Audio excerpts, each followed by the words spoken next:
ایک سیر گوشت کا لوتھڑا۔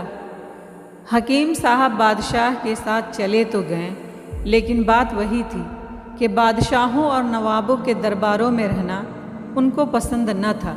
وہ ہر وقت اسی فکر میں رہتے کہ کب موقع ملے اور وہ دربار سے کھسک جائیں۔ وہ 3-4 مہینے راجدھانی میں رہے، اس کے بعد انہیں موقع مل ہی گیا اور وہ بھاگ نکلے اور کہیں چھپ گئے۔ بادشاہ کو معلوم ہوا تو اس نے ہر کارے دوڑا دیے اور خود بھی کھوج میں رہنے لگا۔ اس نے چاروں طرف اپنے جاسوس پھیلا دیے۔ اب سنیے، ایک دن بادشاہ کے سامنے ایک انوکھا مقدمہ پیش ہوا۔ یہ مقدمہ ایک یہودی نے دائر کیا تھا۔ اس نے اپنے بیان میں کہا کہ اسلم نامی ایک مسلمان نے اس سے 1000 روپے قرض لیے تھے۔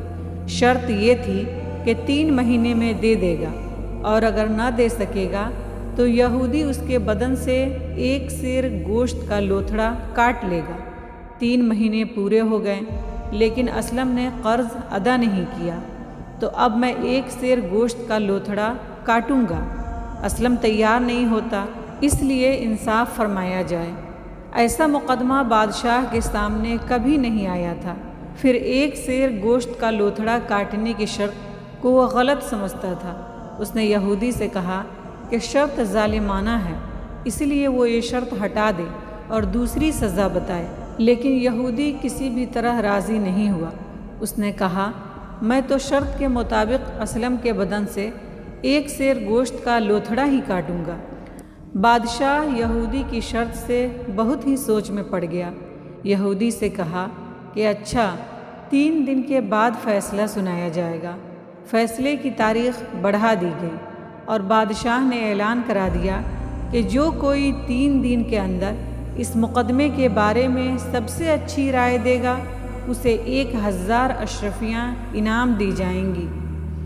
انعامی اعلان سن کر ہر ایک اچھے سے اچھا مشورہ بادشاہ کو دینے لگا، لیکن بادشاہ کو کسی کا مشورہ پسند نہ آیا۔ 1 دن ہوا، 2 دن بیتے، تیسرا دن بھی ختم ہونے کو تھا۔ اب بادشاہ کی بے چینی بڑھ گئی۔ وہ نہیں چاہتا تھا کہ اللہ کے کسی بندے کے جسم سے گوشت کاٹا جائے، لیکن وہ یہودی کو بھی راضی کرنا چاہتا تھا۔ اسی لیے وہ کوئی ایسا فیصلہ چاہتا تھا کہ سانپ بھی مر جائے اور لاٹھی بھی نہ ٹوٹے، یعنی کوئی ایسا فیصلہ ہو کہ یہودی راضی ہو جائے۔ اس وقت بادشاہ کو دانا حکیم بہت یاد آ رہے تھے۔ بادشاہ کو یقین تھا کہ اگر حکیم صاحب ہوتے تو وہ ضرور ایسی تدبیر بتاتے کہ یہ الجھا ہوا معاملہ سلجھ جاتا۔ اب دیکھیے، دربار کا وقت ختم ہو رہا تھا۔ یہودی دربار میں موجود تھا، اسلم بھی حاضر تھا۔ بادشاہ نے یہودی کو راضی کرنے کی پھر کوشش کی، لیکن یہودی اب بھی نہ مانا۔ لیجئے، دربار کا وقت بھی ختم ہو گیا اور بادشاہ نے یہودی کو حکم دیا کہ اگر تو نہیں مانتا تو کاٹ لے اس کے بدن سے 1 سیر گوشت۔ ادھر بادشاہ نے یہ حکم دیا، ادھر ایک گھسیارا دوڑتا ہوا دربار میں آیا۔ اس نے بادشاہ کی خدمت میں ایک پرچہ پیش کیا۔ پرچہ پڑھ کر بادشاہ مسکرایا۔ اس نے یہودی سے کہا، دیکھو، 1 سیر گوشت کے لوتھڑے کی شرط ہے، 1 سیر گوشت کاٹنا۔ اگر کم یا زیادہ کاٹا تو تمہاری گردن مار دی جائے گی۔ بادشاہ نے یہ کہا تو اب یہودی گھبرایا۔ چاہے جیسا تجربہ کار اور ہوشیار آدمی ہو، پورے 1 سیر گوشت کا لوتھڑا کاٹنا مشکل ہی نہیں بلکہ ناممکن ہے۔ یہودی سوچ میں پڑ گیا۔ آخر اس نے چھری ہاتھ سے رکھ دی اور کہنے لگا کہ پورا 1 سیر گوشت نہیں کاٹا جا سکتا۔ بادشاہ نے یہ سنا تو فیصلہ کیا کہ مسلمان یہودی کو تھوڑا تھوڑا کر کے قرض ادا کر دے۔ پھر حکم دیا کہ اس گھسیارے کو 1000 اشرفیاں انعام دی جائیں، اسے نہلا دھلا کر اچھے کپڑے پہنائے جائیں اور وہ آج ہمارا مہمان رہے گا۔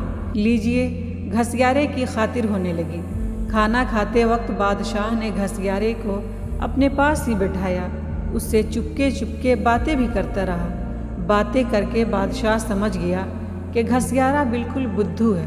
اس نے گھسیارے سے پوچھا، تم نے پرچے میں لکھی تدبیر اپنے من سے سوچی یا تم کو کسی نے بتائی؟